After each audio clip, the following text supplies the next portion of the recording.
Welcome to the Codename Sister podcast, where nothing is off limits except politics. But politics is everything, so nothing is off limits. Hey, guess who's back? This is Nandi with the Codename Sister podcast. And if that's what you said, then you are absolutely correct. You know, it has been a long while, and I'm going to tell you this from the beginning. This is my third time trying to make this particular episode happen. For some reason, every time I do it, my system is doing some type of technical glitch where it stops recording certain areas of my podcast. I don't know what's going on. Maybe it's unhappy with my subject. And all I wanted to do was talk today about our fears and whether we're going to challenge some of these fears or whether we're going to be chained to them, you know, and those are decisions that we make. You're going to be chained or you're going to be challenged. And, you know, I took a break because social media, the platforms and stuff, you know, for your mentals at some point is just like, you know what? I can't come on here every day. I can't take reading this stuff every day. I can't see these people falling apart the way that they are, you know, and that's when you start thinking fears, and how powerful a fear can be, you know, to the point where it paralyzes us and even sometimes causes us to make the very decisions we are trying to avoid, the consequences that we're trying to avoid. So I'm going to go real quick with this podcast because I don't know if this one's going to cut me off like the rest have been doing. And I really hope it doesn't. I'm going to keep this one short and sweet. But I wanted to say when it comes to our fears that while every fear we don't need to challenge all fears. Sometimes that fear is really our gut intuition telling us, don't do this, don't do that, you know, and it can save our lives. But in other instances, it can end up costing us. It can stunt our growth. It can cause us to lose our lives. There's a lot of things that can come about when we don't properly decide what steps to take when it comes to confronting our fears. Back in March or April, I returned to skating. And I used to skate back in the day. It had been decades, though. I'd say about 2 or 3 decades since I last put on a pair of skates. And I used to love it. Quad skating, inline rollerblading. You know, I was really, really good at it. You know, backwards, all the turns, transitions, all that fancy stuff. And when I put those skates back on in March, April, I can't remember which month it was like I had never skated in my entire life. You know, so much had changed. You know, I gained weight, I got older, my center of balance had then changed, what I was afraid of had changed. And my biggest fear when it came to skating is what so many other people probably face when they first start skating, and that's falling. I had this intense paralyzing fear of falling. Like, what if I fall and I break my ankle or I break my wrist or my arm or whatever? And, you know, and you're thinking because at 51, your bones ain't like they were when you were 17 and 18 or 10 and 12. You know, and my 9-year-old, I'd be standing there scared to even move in my skates. And she's like zooming all around me, you know, just making me look real bad. And my biggest thing is, but I could bust my ass, you know. And now I'm at the point where I fully expect at some point to like bust my ass, even though I've learned to fall, you know, pretty well to the point where I avoid like actually busting my ass. I say busting my ass, but most of the time I fall on my knees. And from there, you know, I slide on those wrist guards, you know, that are around my wrist and hands, you know. So I do wear, when I'm outside, I wear these big ass knee pads by 187 killer pads. I put them on my knees and I use the wrist guards, same name brand. And I ain't trying to give them a plug, but they got some good shit. You know, I put that on and it relieves me of having to decide whether I'm going to challenge my fear or be chained by my fear. Because with those pads on, I know that when I land, because I've fallen quite a few times, I know that as long as I am landing correctly and landing on them, it's like I'm falling on pillows, you know. So it's no big thing, you know, whether I bust my ass in the street, in the parking lot, on the sidewalk, or wherever when I'm outside, because I got those on, you know. Now, if it's one of those unavoidable ones where it looks like I might like hit the cheek or whatever, I choose a cheek, you know, and go down on it, you know. But again, that fear is not there because, for one, what I started doing was I started practicing how to fall. One night I got into my kitchen and I just kept on. I would stand up, fall down, stand up, fall down, stand up, fall down. Of course, I had my knee pads and stuff on because I wanted, if I'm going to practice falling, I want to practice with what I'm going to have on. So I had my knee pads and my hand guards, and I just kept on practicing. Of course, my children were making fun. They were like, if you don't stop this. But I was having such a good time because it was freeing me from the chain of falling. You know what I mean? So now I was challenging it, and I was overcoming it, so I was no longer afraid of the whole falling scenario anymore. Matter of fact, I started to kind of look forward to falling. So now when we go places and we're skating outside, like, whether it's a tennis court or, one of the paved trails or somewhere, a parking lot or whatever, I fall when I get there, because I want to see what that ground feels like compared to my pads and stuff, when it all connects, what it feels like. And it helps me get past any fear I may have had of skating in that environment. Because, back in the day, I go to get out the car. If my wheels felt like they were coming up from under me, I get right on back in, take them babies off, and like, I don't think I can skate this, And it was my fear doing that, though. It wasn't my inability to be able to skate that terrain. It was my fear that didn't even allow me to attempt to skate that terrain. And, now we live in our skates. If I can't get out to like one of the local parks or whatever to go skating, or a parking lot or the rink or the belt line or somewhere like that, I'll put the garage up and I'll skate in the garage or wherever, just so I can get that skate in and keep it going, because it's so freeing. When I skate, I just feel like I'm free. And I think the reason why I really feel that way is because I challenge the fear of falling. Because with skating, it's not if you fall, it's when you fall, because it's going to happen eventually. The best skaters fall. And a lot of times when they fall, they feel like they're getting closer to accomplishing whatever it was that they set out to accomplish anyway. So they see it as a heroic thing. I was seeing it as, oh, damn, I might, bust some stuff up here. And, it's still a possibility you could bust some things up. But, I mean, that's life. Life has its risks, and you have to decide what risks are worth it and which ones aren't.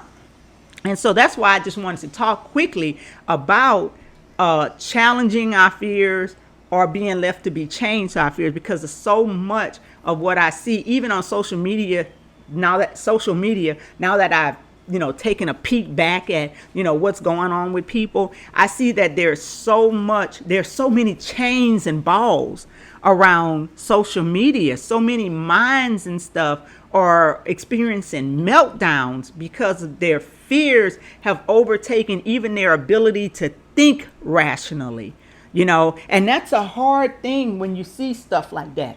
When you see people who before seemed to like kind of have it together and were kind of like strong mind, and you see them now and everything is this great fear for them. And I think so many of us, even in the current climate, when we look at what's going on with the whole viral thing, I think that so many people are chained to their fears because they know that for the majority of their lives, they've treated their bodies badly. And I mean, and it's not just them. There's lots of times I've treated my body badly, very badly. So a lot of people have treated their bodies badly, and now they don't even believe that their bodies have the ability to fight off a lot of the things that it might encounter now. So many of us are overweight, and due to even just being not just being due to being overweight, but our eating habits and our lack of activity and lack of elimination and our dehydration and all of those things have left us susceptible to so much. There's so many people dealing with diabetes and high blood pressure. I went to the dentist the other day, and one of the questions that they asked me before they shot me up in my mouth to get my work done was, whether I had high blood pressure, and I said no. And the hygienist or whatever, she said, wow, you're the first person today to say that your blood pressure is normal. And I was like, really? And I thought back to the waiting room when I went in there, and every person except for one other person, every person in there was morbidly obese. 2 people were in wheelchairs. One was using a cane, and she was actually upset with the ladies at the desk because she said they were making her stand up too long. All of them had masks on, but they were obese, which means that they are dealing with health issues. There's no way around it. You know, if you're obese, you're going to be dealing with some type of health issues. I know, been there, done that. Okay, but it was just, for her, it stood out to her because I didn't have high blood pressure. And then of course she turned right around and she had to take my blood pressure, you know, so she could put it on the chart and stuff. And she said, wow, you're 51 and you have great blood pressure. I said, I've had my moments. I said, I've never truly had high blood pressure, but I've had times when I started getting close. I said, but I had to make sure that I did something about that so that I did not end up with high blood pressure. But when we've let our health get so out of control, anything that comes along becomes dangerous to us. And I think that that's what's going on with a lot of people. And what they're going to have to realize is you're not going to be able to use a shot to resolve issues that have festered and lingered for years. You're going to have to take some steps, and you can't do that if you're stuck in your house all day because you're afraid to come out. So that means you're going to have to come out. You're going to have to get active, and just being in front of your TV exercising is not going to do it. You need fresh air. So you're going to have, even if you have to go out into your backyard, get some fresh air. Open the windows and blinds in your house. Let some air come in there. Get air purifiers. That's something I went and did recently. I went and got them. I said, you know what? If they don't work, they don't work, but at least I will have tried to improve the air quality, you know, in my home. You know, that was more important to me than anything. So I did a lot of research. I went out and I bought air purifiers. But for the most part, my family and us, outside of being home in the evening, we live outside. We're always outside. Whether we're skating, hiking, biking, whatever it is, we're usually always outside. And that was one thing I didn't let them tell me when this whole pandemic started. The whole stay in the house thing, I never bought that because I never felt like that was healthy for us to do. It's not healthy physically or mentally. You know, and that's why we've had so many people have mental meltdowns, because they basically kept themselves away from human exposure, from human touch. Human touch is very important. And when you're not around people, you know, we're social creatures. Yes, some of us, we say, oh, I don't need people. I like being off by myself. And those times, there's true. There's times when I just want to be by myself. But I like having I like having the knowledge, the ability to know that at any time, if I want to go out and be around people, I can do that. You know, even if it's just to sit there on a balcony and watch people do what people do and stuff, you know. But to like lock yourself away and not come out your house at all because you're afraid that what's outside is going to come in is just kind of like feeding that chain. It's not challenging a fear. It's feeding that chain that keeps you bond to the fear of it. Because I mean, when you look at it this way, even if you're at home and you're having things shipped to your house or delivered to your house, somebody from the outside still touched it, you know. And then even if you're going through this whole thing of like so-called sanitizing, and it's only so much sanitizing you can do for something that came from the outside. I mean, your food, if it's cooked, you can't sanitize it. You know, you can't spray it down with disinfectant and then eat it. You know, and I'm not saying none of this stuff to like marginalize what people are doing and what they're going through and stuff. But it just like, we have to understand the body is built in a way that it has its defense systems, but we have to help the defense systems to do their job.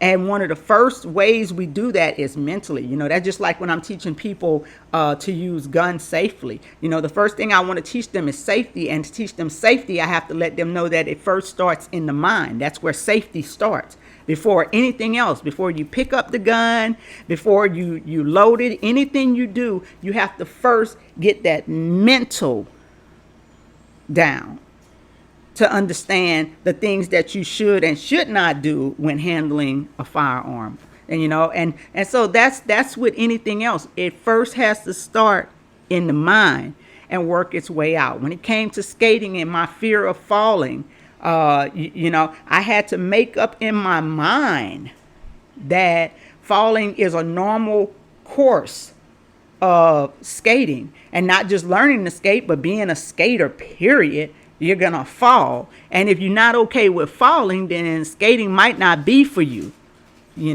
So, but, in the same token, we're not going to say, though, if you're afraid of everything in life, then life might not be for you. Okay, that's not the same. Okay, we're not talking about the same thing. But in a way, what we're saying is some of your fears, unless you challenge them, you will stunt your own growth. You will cause your own mental meltdowns. And those things, while they might feed the system, they're not going to feed you and help you to flourish. Okay?